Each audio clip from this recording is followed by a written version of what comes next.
Hello, everybody, and welcome to the Sorting Hat Podcast, the show where everything and anything can and will be sorted. I, as always, am your host, Michael Barryte, joined by my co-host, Brice.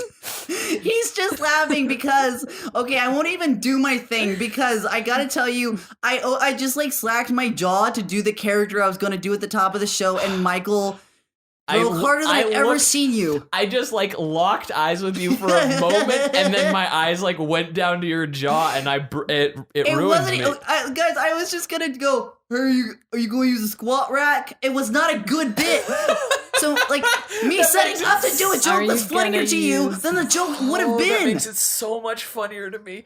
Okay, the basic conceit of our show is that we have I'm funnier when I don't know it. We have an expert or fan of a topic, and then we have them sort things within that topic into the various houses of Hogwarts. Today, we are joined by Zoë Moacanin, who is a personal trainer, longtime friend of both Reed and myself, and you're also starting a production company quite soon. Yeah, it's happening. Yeah. Zoe is like a badass producer. Yeah, you've done it all. You've been like working on the behind side in production. You've been writing and like the behind side. The behind side. I got up on the behind side. I like that we're close enough that I can immediately see like, oh, I know exactly what Zoe's about to roast me on. But yeah, Zoe, you also you put out you worked on a pilot recently that and so did you. Yes, I was the editor for that, but she both wrote and starred in. And produced, and I'm sure there are a bunch of other accolades. I did my own makeup. Oh, hot damn. Yeah. And also, shifting back to the personal trainer aspect of your life, you were the personal trainer for Reed for a time. For a hot second, I certainly was. What was that like, trying to make me exercise? You did great. You did really? Great. You were one cool. of my favorites. Mostly because we live together, so I could just train you in the living room and not actually leave the house. And also, because I know so little about anything having to do with fitness, I probably didn't argue back with you on anything. Well, most of the people who argue back on fitness stuff are people who don't know anything about fitness. Well, but they read something. Yeah, and speaking of that, we're going to talk about gym myths. I'm so excited. Like, I think that the fitness community and they call it the wellness and like the lifestyle community, but that's just another word for I don't want to admit that I'm starving myself to death. Right. In a lot of cases. I see the wellness community as like a more a smaller bubble within fitness that is like the spin cycle, yoga, Pilates. Drinking and just a shakes. general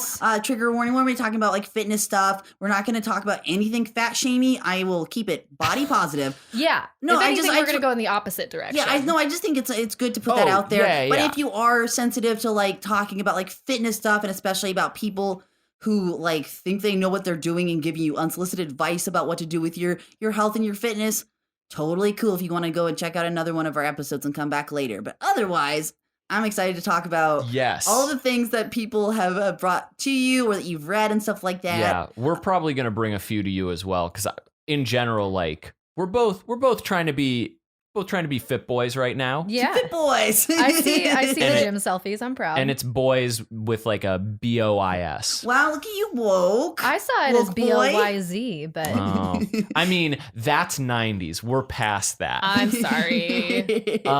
Okay, so let's start with a first gym myth. Yeah, what's your like biggest pet peeve? I think my biggest pet peeve, and this is no shame to the women who think this, but this is like a shame to the fitness community in general that makes women feel this way. The patriarchy. Yes, as we call it, the patriarchy is I had predominantly female clients, and so many of them would come to me, and I would try to like, you know, as you keep working on your fitness, you do something called progressive overload. Your body's smart, it adapts. If you're lifting 6-pound weights, eventually it stops being hard. You stop progressing. You have to up the weight if you want to continue to grow or to lose weight or do whatever. You have to make it harder because your body is adaptive. So I had so many of my female clients say like, oh, I don't want to do over 6 pounds because I don't want to get huge. Yeah. So that's a big thing, is not only the idea that hypertrophy, which is like muscle growth, can happen by like, oh, I picked up something heavy and now I'm massive. Like that doesn't happen. Especially for women, right? Or people sign female birth. Exactly. Yeah. Like you know, testosterone is a very important element of that. And also just like repetitiveness, keep continuing to do it over time is an important part of that. Right. And I can speak to that because I inject testosterone once a week, and there's nothing to say that women cannot build muscle, but it's testosterone just makes it so like it can happen just more easily. Right. And jumping off that, like I am a woman who's I've always been kind of scrawny. So right now I am trying to gain a certain amount of weight and a certain amount of muscle. And I can't tell you how many people I've talked to where that just confuses them. Like the idea of a woman trying to put on weight, the idea of a woman trying to grow just baffles them. And that's another myth that kind of drives me crazy is that like, oh, if a woman is stepping into a gym, she's trying to shrink. Well, whoa. We can't shift onto multiple myths at the same time without sorting them. I know. Oh, right. We gotta sort them. I'm paraphrasing here, and sorry if I get it completely wrong, but like somebody said, the world won't be happy with women until they take up so little space they disappear completely. Oh my God, just like in magic in Harry Potter, how they make people disappear. Am I getting it right? They do it through body shaming. You're hard pandering. But Good job. You would have to train super, super hard to get big muscles. Because if you don't believe Zoe, go and look up on YouTube or something. The Olympic what are they? Powerlifters. You'll have people who do have like a physique that's larger, but also you'll have like really, really small people lifting up giant weights. Yeah, and the aesthetic body composition it's not directly reflective of what you can and that can't kind lift. of aesthetic is a very, very intentional aesthetic. Like the idea that you can accidentally get huge as a woman particularly, but even as a man, like it takes a lot of focused effort. It takes a lot of specific eating. It takes a lot of specific caloric intake compared to your, how much. And we'll touch on diet, I think, in like a whole separate section. Exactly. Yeah. But like the idea that like women shouldn't go towards heavy weights. They shouldn't try to be strong. They shouldn't because they'll get huge. That's really, dependent on your body type. Everybody's different. Someone might, touch a 10-pound weight and become giant. But for the most part, women don't have to be scared about picking up heavy stuff. Okay. Yeah, and lifting heavy, it will maybe even get you closer to whatever your personal goal is, whether it's just to feel strong or feel healthy, or if you say like, oh wow, Gal Gadot, her body is really nice. She got that through weight training. Yeah, part of regimen. Go look at it. Like any really fit person who a lot of people tend to compare their bodies to in good and bad ways, they usually have some sort of weight training regimen, right? Mm-hmm. Yeah. And not to mention, it's fun and it's badass. I love like walking around where the boys area in air quotes and doing that. And you don't have to be scared of it. Is the boys area, if I have to like place it where the free weights are? Yep. Mm-hmm. And you'd only call it that because they would call it that. There's so much like weird territorialism at gyms. Oh, I've worked in gyms. I know. Ugh. But let's sort this myth associated, I suppose, with women or female assigned at birth of if you're lifting something heavy, it's going to result to you being the swollest of gals. Exactly. I think that myth is an easy Slytherin. If not to say that all the myths will be, but this one comes from a place of women having, or people, anybody internalizing the idea that like they need to look a certain way, and that there's a vanity aspect. Yeah, or even necessarily what's wrong with a woman wanting to look exactly like a super buff dude. Well, and it's vanity. Nothing wrong with that. It's vanity driven by societal fears. Yeah. Like those are mores that have been not something that they're necessarily at least initial. Like, of course, we also live in the best of cities when it comes to like everybody putting this weird platform of like, this is what you should strive to be. Because but I think it's pretty universal, at least in in American culture. Yeah. To really put an emphasis on making women as small as possible and guys as big as possible. Yeah, and for that reason, I think that it really is like a very underhanded and like malicious in like the kind of nuanced way. It's fear driven, and I think that Slytherin like if a Slytherin was trying to get something done, a fear tactic right would Slytherin be is the Slytherin reactionary move. towards fear. Like they'd use that as a tactic.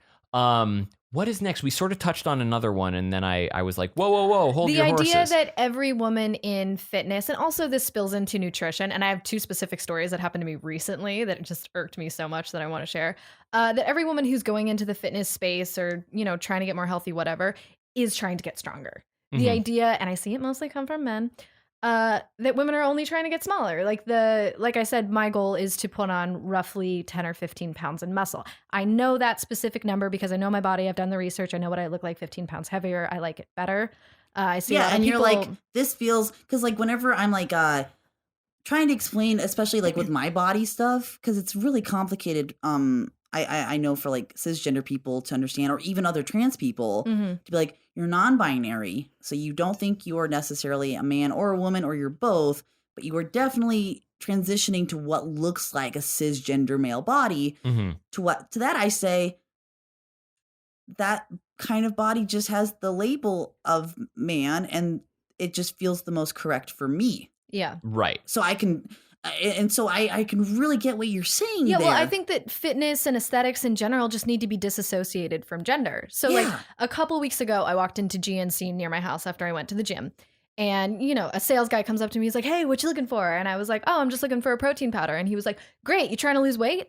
And I was like, nope, trying to put on 10 pounds. Why do you ask? Almost everybody who buys protein is trying to add weight. Yeah, I don't ever. That's typically the purpose of supplementing protein. But he thought you were going to be doing replacements, right? Exactly. Ugh. Most likely he thought I was going to be doing replacements, or he was going to try to sell me on like, oh, well, this one's the lowest fat, or this one's what. I'm just like, I just want a tub of protein, dude. Like, and it's like, I don't know.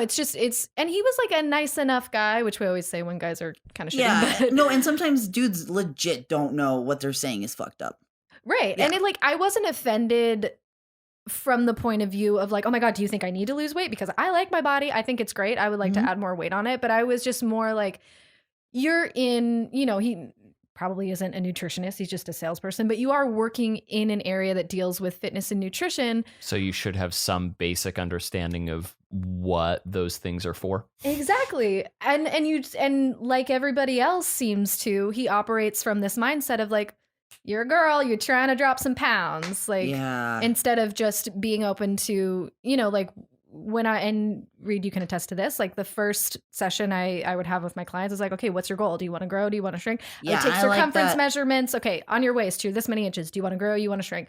Bicep, do you want to grow? You want to shrink? Don't operate under any assumptions. Yeah, I don't even remember. Whatsoever. Like you were even more understanding than that. Like you were just like, like what would you like? And that was really refreshing to me because I was in the last couple of years before I came out, I had no idea how to be comfortable in my body. And it was really nice to not have the pressure of being like, do I want to become more attractive for men? Or do I want to try to emulate a body that I know I can't necessarily achieve without coming out of the closet? So it was nice just to be like, I want to feel strong and I want to feel healthy. Yeah. And like with all my clients, there was such a range, it's like some people are like, the typical, like, I want a small waist and a big butt, or I want to feel strong. Or like, I was talking to my boyfriend about his fitness goals. He's a teacher and his goal was in the 3 months that I have summer break, when I come back to school, I want people to notice that I look different.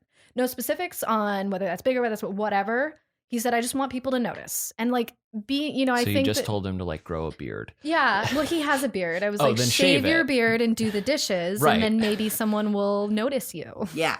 So that was really good for me to like kind of just figure out what I wanted, like while I was waiting to figure out what I wanted. Yeah. But also like, so that helped our friends who were like activists in the fat positive movement. I've had listeners help educate me when they didn't need to. And then even just passively reading people's posts about their relationship to their body and like trying to kind of just like detoxify yourself from the gross culture. And then say, once I know that I don't have to follow what these gross people are saying. What do I want for myself? Because sometimes you haven't even been able to get to the point of just thinking, if it was just up to me, if I just have my druthers, what do I want? Right. And I think like one of the most important things if you're trying to achieve goals in fitness is knowing what you want and like knowing how to articulate it. And I think so many people, like it's this default thing. Like if you're a woman, you're trying to lose weight. If you're a dude, you want to get bigger. And it, like I think getting away from that will teach us how to talk about it more clearly, because if you can't articulate your goals, how are you supposed to achieve them? And also something that I notice like hugely in my clients is if you hate your body, you're not going to succeed. Because I did have a handful of people who come in, you know, saying like, and I'm not saying like getting over this, oh, it's super easy, just love yourself. Like, no, that's a lot of work. No, you're going to struggle, but also like give yourself a break. Right. When people come into starting fitness with the mindset of like, I hate my body, I want to change it, I can tell you right now, you're not going to succeed because you're doing something kind to your body by doing this. And why would you do something kind to your body? Well, and you need to also be able to recognize that any small degree of progress is still progress, even if it's not like, even if it takes you 4 months to lose a pound, and like that's what you're striving for. Yeah. Like that's still progress. It might not be the speed at which, but everybody's metabolism is wildly different. Like there are always those like, I mean, whenever people are comparing their body mass index, the BMI, like it's like, oh, if you're super tall and you weigh like what I weigh at 5'7", like that's a huge problem. Yeah. Like, yeah, BMI isn't the most effective indicator. Oh, we should sort that next. So I would say that that assumption is also Slytherin, just like grouping them both together, the patriarchy stuff. But let's talk about BMI stuff. Okay. And like, you know, like the I like Zoe's like, yeah, what do you mean? What's BMI? No. I never use that. You remember, I never use BMI or weight as an indicator on clients. And what I use is circumference and circumference and strength, if you remember. Yeah. And I just think that those are a lot more effective because typically when people come in, they look for an aesthetic, like more often than not, an aesthetic or the ability. Especially here. Yeah. Yeah. Or like some sort of agility. Like I want to be able to do 25 push-ups, you know, or I want to double my amount of push-ups. And that's a much better way to measure those things. Cause like you said, like height is a big indicator. The way you just carry your body mass is a big indicator. And for women particularly, like you get your period, you gain 6 pounds. Like it's not. No, you would not believe it's fucked up. I believe it. I was talking to Michael. Oh yeah, Michael, you wouldn't believe it. I guess not. So okay, then I guess let's shift into another myth. Are we shifting into like exercise based myth that some people might falsely perceive that like this exercise is going to help me with this, when in actuality it does nothing for you? Or are there any things of those natures? I mean, there's a lot of like do the squat challenge and grow a butt thing. I think a big overarching fitness myths are ones that are like prescribed on the internet in a meme. Which should go without saying, but it really doesn't, which kind of makes me sad that people are like, oh, look, my friend shared this post that says on day 1 you do 10 squats and then by day 30 you do 350 squats and you get a butt. No, that's not how it works. That's not how progressive overload works. Right. That's not how you build a butt. How do you build a butt, Zoe? Carefully. For me, what works for me are squats and resistance bands. Those are my favies. But yeah, anything that you see, like, I don't know, anything that's prescribed for fitness or nutrition, that's like a blanket thing that's not being directed towards a specific person, and that person is aware of, you know, the other person's weight, their goals, like their medical history, what medication they're on, what their sleep patterns are like, what their eating pattern, like anything like that. There's so many things, so many variances. I saw the other day someone say, one person on the internet was like, I want to lose 10 pounds. How do I do it? Which don't ask Facebook. Don't ask Facebook yeah, you're or not WebMD. gonna get healthy answers asking Facebook, Someone basically said, for anything. Someone said eat carrots for 3 days. No joke. Were Someone they a said rabbit? It was this rabbit got on the but a human being suggested to another human being, neither of whom were doctors, fitness professionals, nutritionists, eat carrots for 3 days. It totally resets your system, and it's like, just things like that where it's like something that's extreme, something that's prescribed to no one in particular. Mm-hmm. Those are things that you want to watch out for because they'll either damage you. Don't eat carrots for 3 days. Please don't. Right. Or they just won't work and you'll have wasted your time. Okay, so I suppose I would categorize these as internet catch-alls. Yeah. And I think it's the sort of like look before you leap and also like... Or leap before you look. Right, rather. exactly. Thank you for words. And also the idea that it's not necessarily coming from like a bad place. I think people just are hoping that we'll finally figure out like the easy secret to like unlock our bodies. Yeah. And I would probably put that at a Gryffindor. I think, yeah, that's it. It definitely feels more Gryffindor-y where, and I sometimes fall victim to this where like, because I certainly don't know exactly what I'm doing when I'm working out, or like in like the larger sense of like I don't have a journal or anything like that, and I'm sure I should like just talk to you more directly of like, hey, I have questions about this, like what should I do? And you'll be like, it'll cost you this much, and I'll be like, okay, no, you can have it free. But like I think oftentimes what I will do is I'll be like, oh, I'm trying to like. I'm not seeing results with squats. Like, what should I do? Or da-da-da. And I just search the internet and it's like the first thing that shows up on like the subreddit for fitness. I'm like, guess I'll try that. And then I like don't. It doesn't work. Yeah. Yeah. And I mean, granted, I probably am not properly doing it, but or it's, something that only worked for this one person based on a bunch of other parameters that I'm not aware of.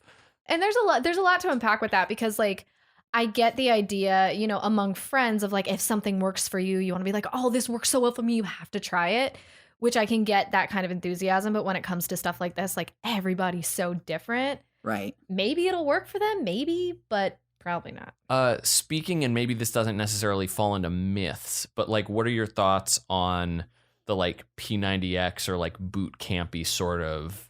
Oh, is those the one where you want to puke because it's so intense? I mean, it could get you there if you jump in without having done like any previous workout related anything. I think, okay, I've never personally done P90X. I have seen people do P90X and see results. Here's the thing. If you have a very specific and targeted goal, P90X does kind of fall into the thing where it's like, everybody, no matter how much you weigh, no matter what your goal is, no matter what your medical history is, everybody's getting the same thing. And that's the thing to look out for. Like if you have something specific that you need to work on or something specific medically that you need to work around, maybe that's not the right route to go. But, and also going back to like you finding stuff on Reddit, like trial and error is fine as long as you do it safely. With like, I'm never going to be one to be like, oh no, don't go into the gym and try that exercise. That's not going to get you this result. Like if it's going to get you into the gym, if it's going to get you moving, sure, do it. But if you're like, I specifically want to do this, this, and this, do some research, watch P90X. Is it training this muscle group? Is it doing these things? And also remember, like in my opinion, because I've heard, I have another myth I want to talk about, but like it's environment, food, rest, and exercise. Those are 4 components. So like, all of the like just doing P90X isn't going to get you to where you want to be. You also fold in genetics too? Absolutely. Okay. Yeah, I think that kind of falls under environment a little bit. Oh, but, yeah. But yeah, and like genetics is a whole other thing that I'm not an expert on in any way. I'm not a scientist. Barely anybody who's not like a super brain genius, but everyone wants to talk about it. I think they're called geneticists. I will see. I'm not one of the super brain geniuses to know what to call myself. Michael's a super brain genius. You're a geneticist. Nope, that's not what all right, sure, I am. You're a genealogist. Are you a genie? Tell me now. I'm going to rub your lamp. Tell me now. That is... Oh, gross. I'm going to need to report you to HR, Reed. Oh, like it was your wiener? No, not necessarily, but I wasn't asking for that touching. He wants his butt rubbed. Shifting back to fitness. What? I was pretending to shift. None of you could see it. I really love doing visual. But gags. Zoe did the space work pantomime bits of putting a car from like first to second, but it was like a real wonky gear shift. I've only driven automatics, if you can't tell. Totally fair. Totally fair. Is there something within like either? Oh, you had said that there was a myth that you were remembering that you were like, ooh, I gotta touch on this. Tell me if you guys have heard this, because I hear it all the time. Different percentage points, but I hear it's 70% diet, 30% exercise. Have you guys heard that before? I or like 20-80 or something I like that? definitely hear like somebody thinking they figured out like the math or something. And that's my question that I pose to everybody. How do you mathematically figure that out? You can't, right? I don't think that's not anything that you can quantify. I'm posing this question as like even just the three of us in this room probably have different needs for how we eat. Yeah. And then also have different needs for how we exercise. Yeah.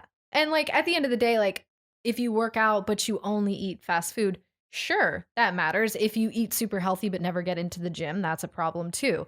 Yeah. But the fact that it's frustrating. I think it's just because people like an easy ratio that you can throw around and go, oh, you know, any time that you're like, great, and that comes out to 100, which is going to be what you are. Gonna be great. Like that is a clean, easy, not mnemonic, but it's like kind of that. Yeah, just easier to keep in your head. Right. You know, instead of like, the truth that you're probably getting out of, like, you're going to be constantly adjusting even and yourself. Maybe that also in choosing to be like, it's 75% exercise and 25% diet, like will make that person or put that person at ease to be like, I don't have to worry about diet that much as long as I just go to the gym and do like it exactly. It gives the person who is operating under that presumption perhaps a false sense of what affects what, when probably you should just assume that it all affects everything to the same degree and just be mindful. Well, when I was like studying to be a PT, and like I probably should have said this at the beginning, but all of these myths I used to believe. So no shade to anybody who's it's not 70-30. Like that's why I'm so excited about this stuff, because it's like, and there's so much snake oil stuff because people figured out this could. People just want so badly be drinking snake oil before we exercise? Mostly, but also like intra-workout is good. Oh, okay. Yeah, I just bite directly into a rattlesnake. And I jump rope with the body. You get one of those rattlesnakes that's available at whatever gym you go to, at the Rattler Pit. When you go in there, I am, city boy. I go out into the bush and I get it myself. Look at you being so resourceful. Proud of you, Reed. Would you say that there is any truth to like the idea that if for whatever reason you're like, I think my best self would be putting on a little bit of weight or taking a little bit off, would you say that like being mindful of your food intake, do you think that we overestimate or underestimate that compared to like the exercise component? You mean overestimate the number of calories, or are you talking about compared to exercise? Oh, like how you prioritize it. Do you think people... Honestly, I think it's 50-50. So I used to think like, 70-30, like everybody said. And then I took this very enlightening course to prep for my exam. And they were like, it's 25% environment, 25% rest, 25% food, 25% exercise. Yeah, you have to do it all. So when it comes to like, for me, I'm trying to grow right now. I need to intake more calories than I am expending. If you're trying to lose weight, you need to do the opposite. That's really what it comes down to. Do you need to be picky about what foods you eat? Want to make sure you get your micronutrients, look at macros, everything like that. Of course you do. But at the end of the day, it's calories in, calories out. So I would say, no, don't weigh more than the other. Just make sure you're feeding your body and that you're exercising. And, if you, I would say start with just eating as you normally eat and finding an app like MyFitnessPal to see like, okay, well, what do I typically eat in a day calorie wise? Yeah. And getting a sense of that. And if you're trying to, or like the macros, if you're like just more like, I want to make sure I'm having a balance. Yeah, like Google how to track your macros. I mean, do a little bit more thorough research. Macros. Macronutrients, those are your carbs, your fats, and your protein. So that's what makes up your calories, essentially. Great. Yeah, because you can tell me if I'm off base. Like those are just the three like building blocks that the human body needs from the food that we eat. Yeah. And people have different theories on which ones are supposed to be the most important. That we weren't necessarily like lumping that into any myth, so I won't even bother trying to do that. But I was just like realizing, I'm like, oh, I can ask like what a thing is. I can indeed ask that. Also, just like, are there myths associated with like you should be eating, like if you're trying to gain, or should you be eating like certain things before, certain things after? Like, is there anything around there? Because I've just always been doing I eat like grains and fruit before and then have protein afterwards, and that's more just been like because I think that's right. That might be incorrect. I personally think, and I'm not a doctor, but I think it's personal preference, because at the end of the day, calories in, calories out. Are you eating more than you're expending when you're trying to grow, or vice versa? That's really what it comes down to. For me, I always tried to do the thing that I saw like fitness YouTubers do, where like 45 minutes before my workout, I'm going to eat some carbs so that I have, I can work through the glucose and get a blah, blah, blah, blah. Now I'm realizing if I'm going to do a really hard workout, like I've been really into boxing lately. I love boxing. Hell yeah. I have to do it fasted or I'll throw up. No, like, that's what I was going to say. My thing, because like I found a queer gym that is like very explicitly like, if anyone harasses you for any reason based on your identity, they're out. Yeah. And so it's been like radically like mind shattering to just go into a place where everybody wants to be kind and nobody wants to make you feel bad about your body. That's hard to find in a gym sometimes. And so I've been excited to go for the first time, and I now only like first time in my life, because even as a kid I hated exercising. I'm trying to figure out like what's my thing, and if I try to eat before I exercise, I feel pukey. But if I just have like one of those protein shakes, because I don't get enough protein in just the rest of my diet, I've found out that's a lot easier for me. And then afterwards, if I'm hungry, then I can have a meal. Yeah. So you're saying like that's totally cool? I would say go by personal preference, and again, go by calories in, calories out, and like, within reason and safely, and talk to a doctor and all of those, preambles and stuff like that. Play around with, get an idea of how things work for you. Like I've been working out for years now, but I'm still learning. Like I'm just getting into boxing for the first time, and I'm realizing, oh, okay, if I'm going to do that, I can't eat beforehand. And it's like constantly a learning and discovering process. So try things within reason and kind of figure out what works best for you. I'm getting the sense that what the larger takeaway is that everything is dependent on an individual basis rather than a blanket statement that's going to necessarily be a coverall for people. Fitness is not one size fits all. But I will say that the myth itself of trying to be like, can I crack the code, is very Ravenclaw in my opinion. Oh, and trust me, it makes me lose my mind a little bit, because I'm like, I'll like watch people in the gym and be like, they're doing this and they look like they're doing well. And yeah, so and you're like taking your protractor out to see like what angle is that butt. I'm just lunge at. I'm the person who like watches the person in the gym, sees them do a thing and go, okay, I need to like work that into my rotation when I'm focused on like this thing. And then I do it and I'm like, I'm not really seeing gains, but that's probably because I'm not eating enough as far as my caloric intake goes, because I don't eat a ton. I think there's something good about trial and error though. I mean, like, again, within reason, but like, I think there's something cool about like, hey, that person looks like they're having a good workout. It looks like they're getting a sweat on. It looks like they're seeing results. I'm going to try doing what they're doing, but like get a spotter, all that stuff. I always want to put like disclaimers on stuff, but like, there's no harm in trial and error within reason, but don't ask Facebook for the advice. We've been talking a lot about like, gains and losses, but where does cardio sort of fall into that? Because cardio's kind of its own thing. Are there any things like pertaining to like cardio style things that like because that's more an endurance that people think almost. That aren't true?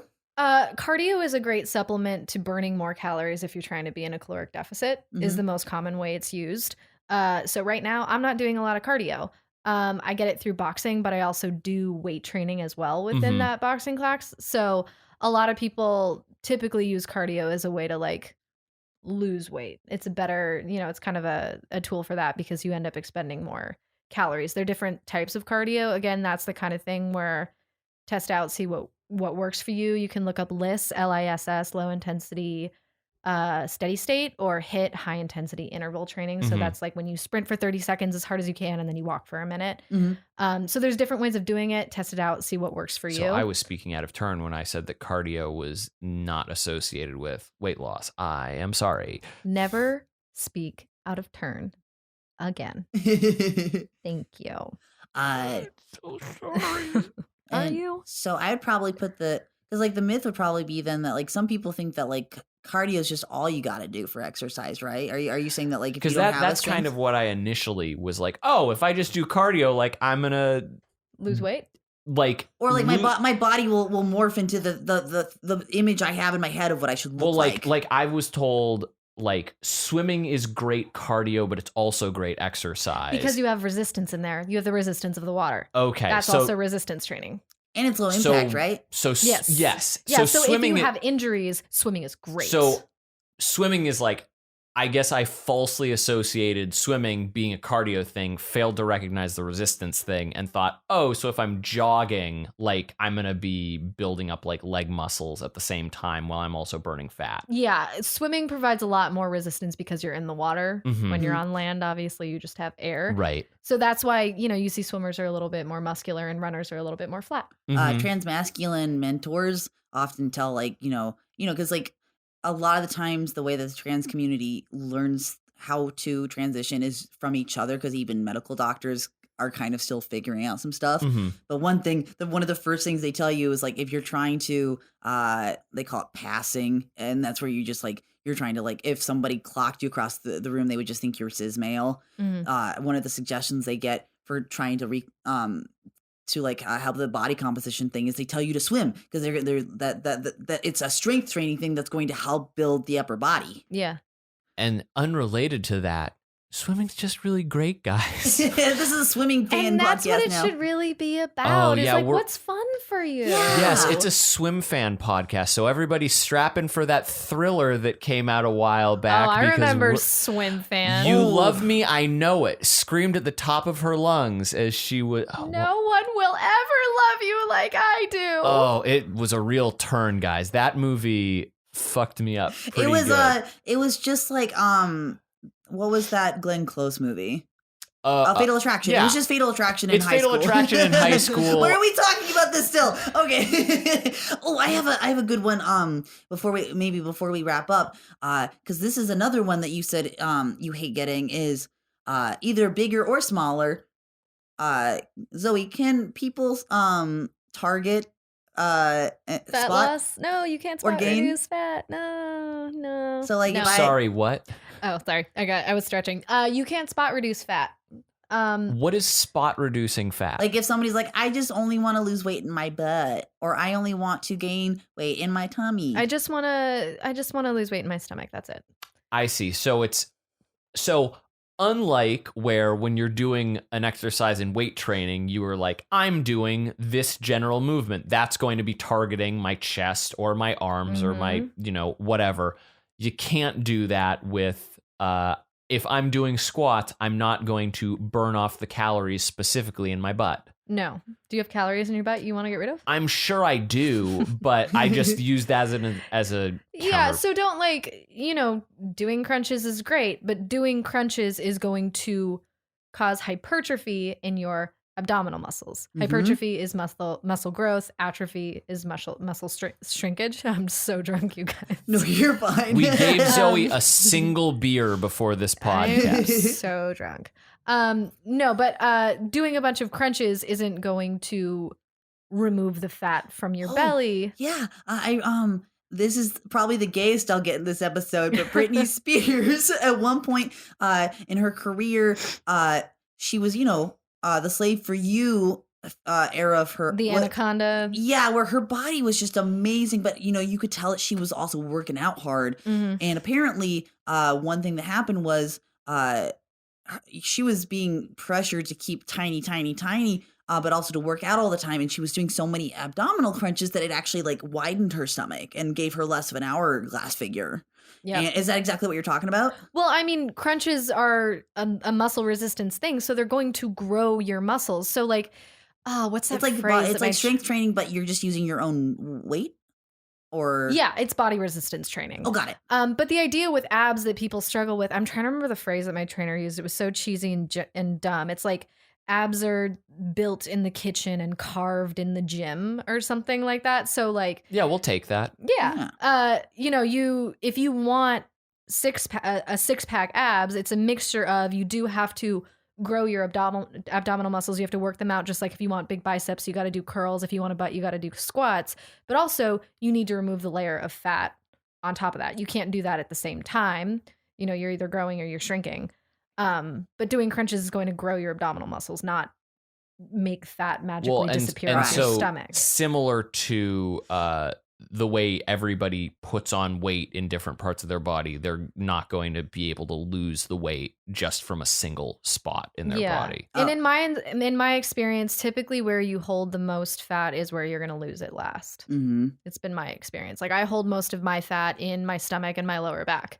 So, in times that I've been kind of thinner, like I had a very high, I was a performer at Universal Studios and I was sweating buckets all day. And I lost quite a bit of weight, as you do when you do a lot of really intense cardio. And I noticed the last place that I lost it, or the place that I held on to the most fat, was around my stomach and my back. It's the last place you lose it. My boobs are gone immediately when I start to lose fat. Whereas some girls, I had some clients who were like, I just want to lose my boobs. I just want them gone. And I'm like, okay, that's probably me. Right. But I had to take a knife to get that. Wait, I didn't do it myself. You didn't? Wow, that's not the word on the street. I look amazing. How dare you? You're gorgeous. So, Michael, where do you think the spot reduction is going to sit in the whole sorting stiff? There's the part of me that seems like almost a coziness angle. Like I think that this one feels the most Hufflepuff of the set, only from a it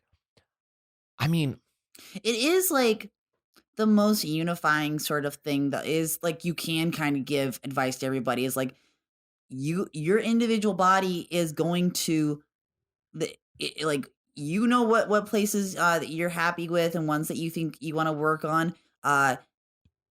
Overall, just don't think that you can spot. Like reduce. I think the myth itself might be a Slytherin based or a Ravenclaw based on the directedness of it, but I think that the actuality of like the counter to it is a Hufflepuff. Gotcha. I think that makes sense. Like, and I'm only now realizing like, oh, maybe the myth and the solution are like two actually different houses. But you can write into us with those complaints there. I will. Can I ask you your opinion, or you can let me know if anything I'm saying is wrong, because there is also some trans related myth for this that I would love to get out there, because oftentimes people, when they're transitioning, a big part of like how your body changes in terms of you looking more like how you want to look, it has to do with the way the body fat redistributes when you either start testosterone, or if you're going whatever route you are, if you are deciding to do like a body transition. So like on average, a woman who's transitioning, she will lose the weight that she used to carry in her tummy from the testosterone, because because testosterone and estrogen actually do kind of have like kind of general places that they tend to manifest. Like in a trans man, he might get more in the chest area that he was bargaining for, and in the booty area. Whereas a woman might start out, with a smaller chest. And I want to just let you know, if you're out there and you're kind of frustrated, just know that it takes time. You can, especially because the thing about it is, when it's redistributing, you're not necessarily having like the fat from your belly literally slide down into your legs or up into your shoulders or whatever. Because that would be horrifying visually. It's I'm working with the visual. The redistribution, and you let me know if I'm wrong on this. I am fairly certain though, is just on whatever changes that happen when you start the regimen. So like, say you're not going to have that, it's your fat sliding to your butt. But if you are working out, say to like overall get smaller, once you have it in your system and it's fully, like in my case, once the testosterone took, that is when I started seeing that I would lose weight in different areas if I wasn't careful, that I wasn't expecting. And then that new process is building the composition. And that's what the weight redistribution means. Yeah. It's not literally moving from one part of your body. It's just like, oh, now your body will kind of like traffic direct it to a different place when it's coming in. Does that all sound correct? Let me know. I can't really speak to that because I've never had a trans client, because I trained you before your transition. So, but one thing I want to touch on what you said is, you were saying the transition and everything like that, it takes time. And I think also that applies so much just to anybody trying to hit a fitness goal or an aesthetics goal in general, is that like, if you see something, touching on what we said earlier, that's prescribed to anybody and everybody, and also something that's like, get this in 3 days. No, like maybe you will, but it's not going to last, lose X amount of pounds. That can have a bad effect on your overall health. Like, your mental health, if you aren't seeing it, which that can then discourage you from going to the gym, which can then make you, start gaining or losing however you're not planning for it to go. So, take into consideration, again, that every person is unique. So when you see that person who's like, in 3 months, I got shredded, and you're like, okay, I need to maybe take into account that they might have had access to a lot more things. They also might be 23, and so their metabolism is a lot faster than mine is. Or they might be able to afford a trainer when I'm not in that financial position. Like there's a lot of factors, like I said, environment, rest. Maybe it's somebody who can go to the gym for 3 hours a day, whereas, other people work 12-hour days on set, and you're lucky if you can get in like a 20-minute run. I don't understand how anybody can make it to be at the gym for 3 hours. It's called That's Your Job, because there are, like an Instagram model or an actor, it's literally their job to go to the gym and have the body that looks as as best as possible. Yep. By the standards of I mean, bullshit. I'm just thinking purely from an endurance standpoint, because after after 45 minutes at the gym, I'm like, I have no energy left. Oh, honey, I almost burst into tears at the end of my, it was a very low, not even hard Pilates class. And I'm still so out of shape. Even, people look at me and go like, oh, you're pretty thin. You must work out a lot. But honey, I was doing one plank and I literally burst into tears, and I had to bite my lips so nobody could hear me, because I was just like, it's a struggle. It's a struggle. Your body fights you because you're hurting it, but keep doing it. keep doing it. If there's one thing you should take away from this podcast, it's that masochism is good, right? Ooh, I didn't know we were getting 50 Shades of Zoe right now. Oh, hell yeah. Well, it's true though, because you're putting your body through pain. So what does it release? Endorphins. And happy people don't kill their husbands. That's how I learned about endorphins, was that Legally Blonde. I think that's how everybody who was born in the late 80s or 90s learned about endorphins. They're doing a third one, you guys. I'm so excited. Of Legally Blonde. I thought there were already 3. I think it's Legally Blonde, and then the Red, White, and Blonde. Yeah. And then and then there was the Broadway show, but that's not a movie. Yeah, there was the Broadway show. That doesn't count. That doesn't count. And that's also not Jimith, so I'm sorry for bringing it up. Have we sorted things? I don't even know anymore. We got on a lot of tangents on this one. We're all Hufflepuff. And with that, I'd like to thank Zoë Moacanin for joining us here on the podcast. Yeah, thank you so much, for having me. This was fun. Let's all go work out together. I like that we were able to do a fitness episode that wasn't super toxic. So thank you so much for that. Yeah, just if we would like to be finding you more about the internet, where might we look for you? My handle on Instagram and Twitter is Zoë Moacanin. ZMOACANI. And we'll go ahead and spell that out for you in the description. Yeah, I have a difficult name. Also, I'm on Facebook, I guess. Yeah. And Reed, you have a show in the Los Angeles area coming out tomorrow from when the podcast drops. Oh, yes. So June 12th at 8 p.m. at the Echoplex in Los Angeles. If you're in the area, I'm going to be a guest on the I Don't Think So, Honey live show, which is part of the podcast Las Culturistas. I highly, highly recommend you listen to that podcast if you don't. It's got friends of mine on it who are just lovely. If you, it's going to be a really big show. Megan Amram's in it, a bunch of other people whose name you would recognize will be in it, and I would love to see you. If you do show up, please come find me after this show because I want to say hi. Otherwise, if you want to yell at me from the internet, you can find me at That Ding Dingus. If you want to yell at Michael, go to Belated Media. If you want to yell at both of us, go to sortinghat_pod on Twitter. Yep. That's all. That's it. Thank you all so much for listening, and you'll hear from us again on another Sorting Hat podcast. Let's go flex. Let's go lift, bro. Yes, let us go lift.